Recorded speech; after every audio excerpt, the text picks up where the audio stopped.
isso aí, salve, salve, gente boa, seja bem-vindo, muito bem-vindo ao canal. Nesse vídeo nós vamos falar a respeito da Palavra de Deus, é viva e eficaz. Vem comigo até o final, não sai daí.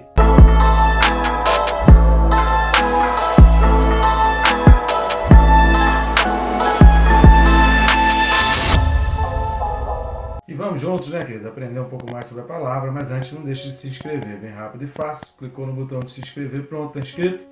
Eu sugiro também clicar no sininho, para que isso te desperte, te alerte para estar estudando a Palavra de Deus. Eu conto contigo, você está ajudando o nosso ministério, temos feito aqui um trabalho totalmente independente, sem remuneração, sem ajuda de nenhuma instituição.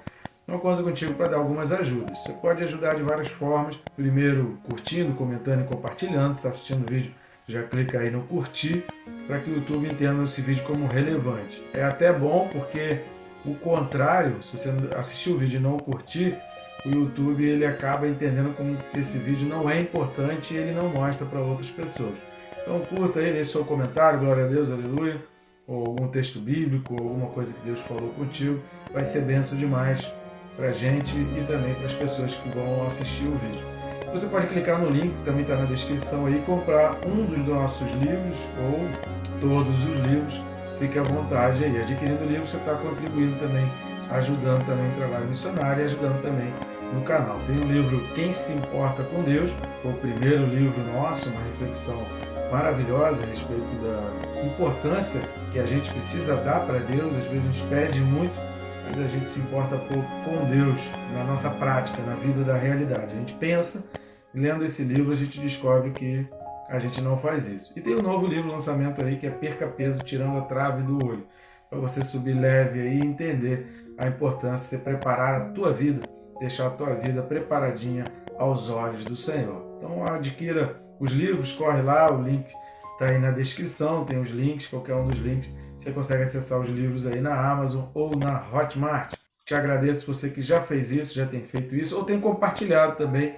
De repente você não pode adquirir o livro agora, mas você compartilha esse link e recomenda aí para as pessoas, tá certo? Vamos lá, o texto desse vídeo, Hebreus capítulo 4 e o versículo de número 12. Hebreus 4, versículo 12 diz o seguinte: porque a palavra de Deus é viva e eficaz, e mais cortante do que qualquer espada de dois gumes, e penetra até o ponto de dividir alma e espírito, juntas e medulas, e é apta para discernir os pensamentos e propósitos do coração.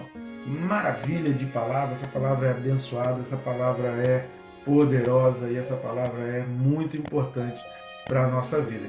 Quase que eu fiz 2 vídeos referentes a esse versículo. Na realidade, no próximo vídeo, que é o versículo 13, a gente vai puxar um pouco, principalmente o final desse versículo aqui, pensamentos e propósitos, mas vamos rapidamente falar a respeito desse versículo. Primeiro a gente precisa começar pelo porquê. Esse porquê, ou pois, ou visto que, ele está exatamente ligando ao trecho dito anteriormente. Precisamos entender que esse porquê ele está ligando a palavra de Deus, a importância da palavra de Deus, ao trecho pelo menos ali de 3:7 a 4:11. Hebreus 3:7 a Hebreus 4:11 está falando sobre os cuidados, o alerta de Deus com relação à incredulidade e os perigos que a incredulidade pode fazer ao coração do homem, e principalmente aquilo que a gente falou, se você assistiu os vídeos anteriores ali, que a incredulidade ela só é uma ameaça para quem crê. Para quem já está no mundo e não acredita na palavra de Deus, a incredulidade não é ameaça porque já faz parte do seu dia a dia, da sua rotina. A gente que crê, a gente precisa ter cuidado e ter esses alertas, por isso o autor faz vários alertas aí, cuidados. Uma expressão que eu ouvia, né, desde pequeno é: aquele que não ouve cuidado acaba ouvindo coitado. A palavra de Deus então está fazendo aí os cuidados, alertas. Por isso esse versículo 12 já começa com esse porquê, que está ligado a esses alertas no que foi dito anteriormente, contra a incredulidade. Se lá no versículo 13 do capítulo 3, Hebreus 3:13, o autor ele traz qual é a ajuda necessária, o que diz Hebreus 3:13? A gente tem um vídeo aí já falando sobre ele. Exortação mútua, exortação um ao outro. Nós já falamos lá no vídeo que essa exortação precisa ser baseada na palavra, não é uma advertência, não é chamar a atenção pelo que você acha, pelo que você pensa, sempre ligado à palavra, tem que estar sempre voltado para a palavra. Se lá ele diz a importância da exortação mútua, que ele está dizendo o conteúdo dessa ajuda, o conteúdo desse remédio, vamos chamar assim, resumir assim, lá em 3.3 ele está dizendo o remédio, o antídoto contra a incredulidade. E aqui ele está dizendo o componente desse remédio. Qual é o componente ativo desse remédio e que sem ele o remédio não vai funcionar? A palavra de Deus. Nenhuma exortação, conselho ou ajuda que a gente queira fazer com alguém para ser eficaz, ele pode estar separado, destituído, dissociado da palavra de Deus. Por quê? Porque o poder está na palavra, exatamente porque é de Deus. Outra coisa que a gente vai chamar a atenção é que a palavra grega, traduzida por nós aí como palavra e palavra de Deus, é o Logos. O Logos é uma palavra grega que tem muito significado, mas a gente precisa olhar para os significados dentro da Bíblia. O versículo 13 também tem a palavra Logos, mas você não vai ver traduzido aí por Logos, lá é traduzido por prestar contas. Prestar contas ali significa estar pautado no Logos, né? A gente vai falar no próximo vídeo mais a respeito disso. E a gente precisa olhar porque a Escritura fala a respeito de Logos. Logos se refere ao discurso de Deus, se refere aos ensinamentos, se refere aos mandamentos, se refere aos preceitos morais. A palavra Logos está associada a isso, aos mandamentos, aos preceitos, às ordenanças de Deus. Partindo do raciocínio de João no seu Evangelho, já desde do primeiro versículo, João ele vai associar o Logos ali, ele vai usar o Logos, principalmente os versículos de 1 a 14, ele usa o Logos várias vezes, trazendo para nós o ensinamento de que o Logos é Jesus. Jesus estava no princípio com Deus, Jesus era Deus, Jesus estava lá no início e sem Jesus nada do que foi feito se fez.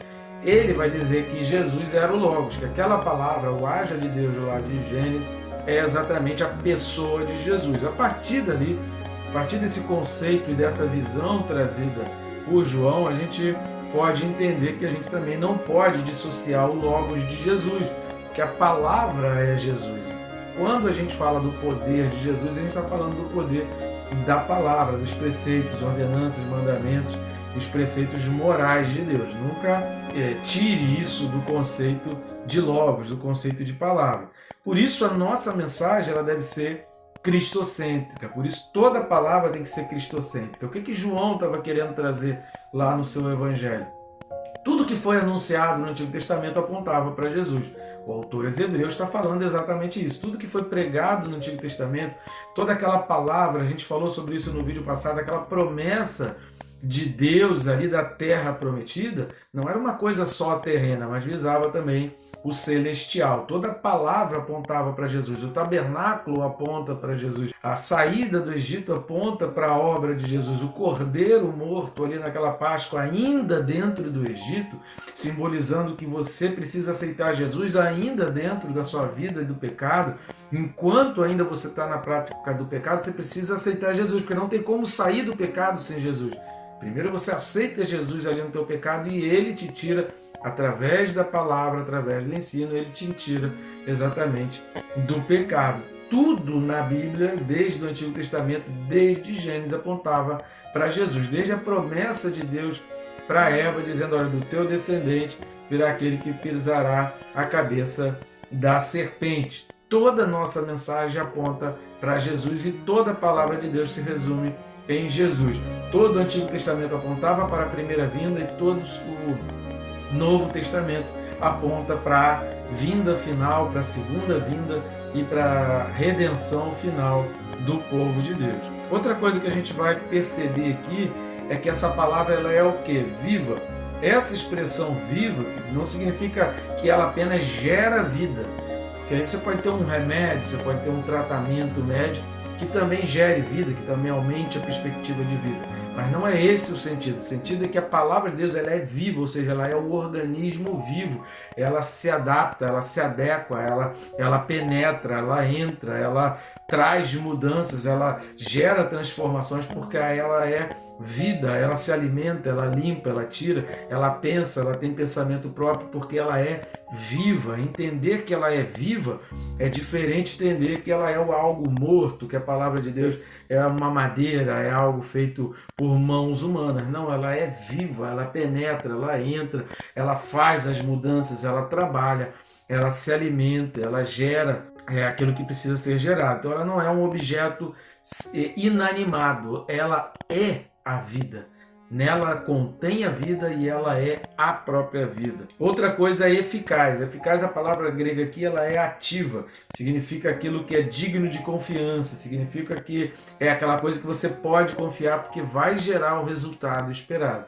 Dizer que a palavra de Deus ela é eficaz, ela gera o resultado que ela promete. Está entendendo? Ela é fiel a todas as promessas dela. Quando a Bíblia diz que ela te protege, que ela te cerca, que 1000 cairão ao teu lado, 10.000 à tua direita, e você não será atingido, que você pode andar pelo vale da sombra da morte, e a palavra de Deus te consola, o cajado, a justiça de Deus te guia, ela é a água, ela é o pasto verdejante, ela é o socorro bem presente no meio da tribulação, ela é a água para o que tem sede, ela é o pão para o que tem fome, ela é a proteção para aqueles que estão desprotegidos, ela é a vitória em meio à guerra. Tudo aquilo que a palavra de Deus diz para nós que ela é, a gente pode acreditar, porque é isso que o autor está dizendo. Ela é eficaz, ela é digna de confiança, nela você pode pautar a tua vida e você pode crer.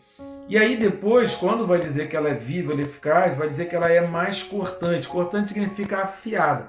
Quando ela é mais cortante do que espada de 2 gumes, é porque a espada de 2 gumes ela penetrava qualquer tipo de superfície, inclusive muitas proteções de soldados ainda conseguiam ser atingidas por uma espada de 2 gumes. Era muito difícil criar uma proteção onde a espada de 2 gumes não pudesse penetrar, mas ainda assim havia superfícies que a espada de 2 gumes não conseguia atingir. Então, quando o autor está dizendo aqui que a palavra de Deus ela é eficaz e mais cortante do que a espada de 2 gumes, está dizendo que até as superfícies mais difíceis, a espada de Deus, a palavra de Deus, como diz lá em Efésios, né, que é a palavra de Deus, a espada, ela é do Espírito, ela é penetrante, ela penetra qualquer tipo de superfície, ou seja, não há barreiras, não há impedimentos que a palavra de Deus não consiga penetrar.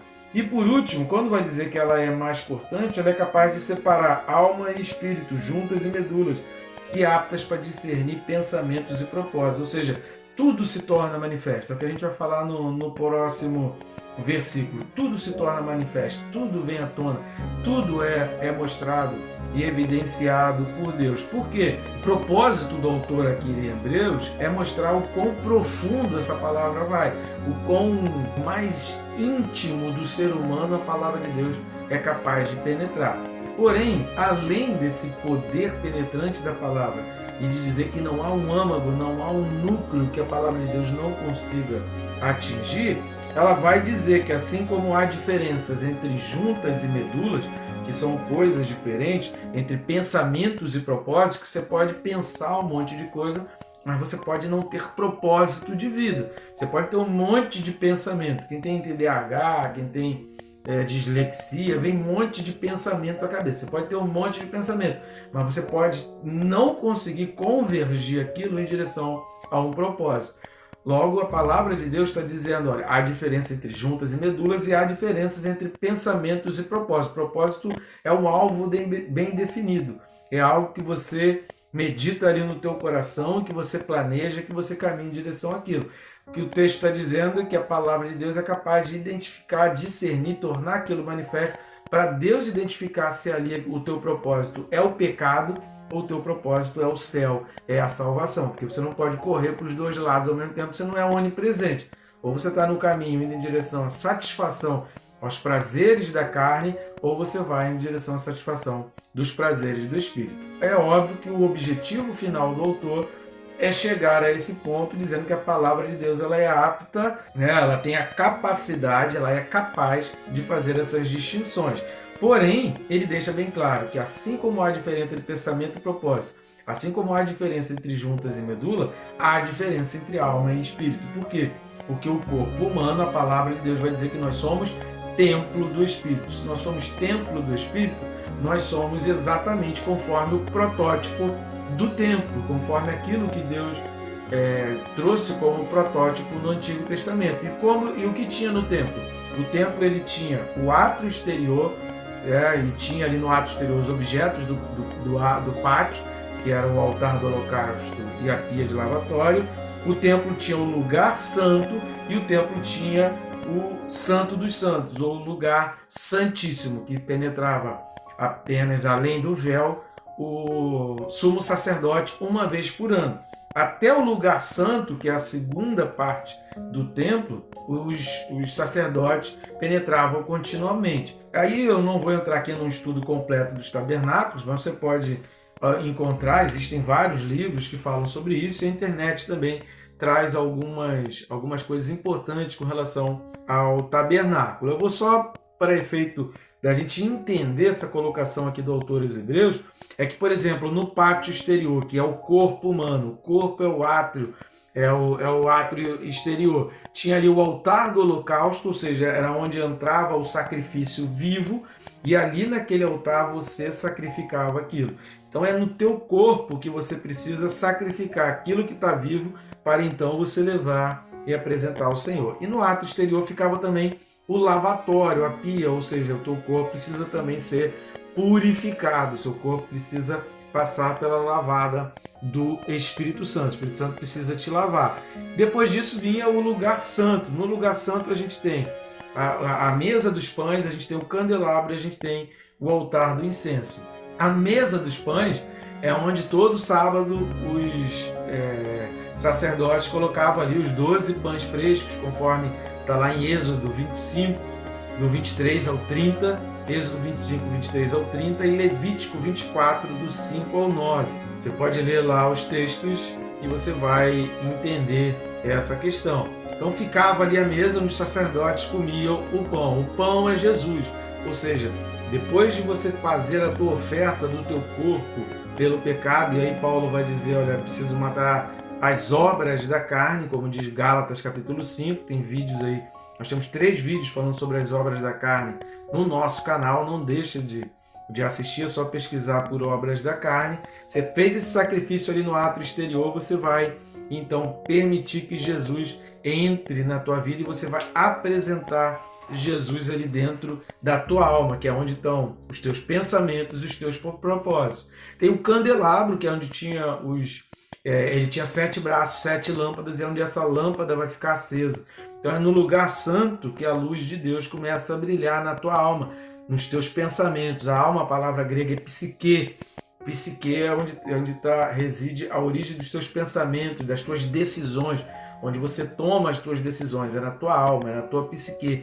E aí a luz de Deus é que traz as tuas decisões, a clareza por onde você precisa seguir. E o altar de incenso, que é onde, através da tua alma, você faz a tua adoração e você então exalta ao Senhor. E através da tua alma que você louva, que você adora, que você fala em línguas, que você ora a Deus. E no lugar santíssimo, que era depois do véu, aquele véu que foi rasgado na morte de Jesus Cristo, só entrava o sumo sacerdote uma vez por ano, lá ficava a presença de Deus.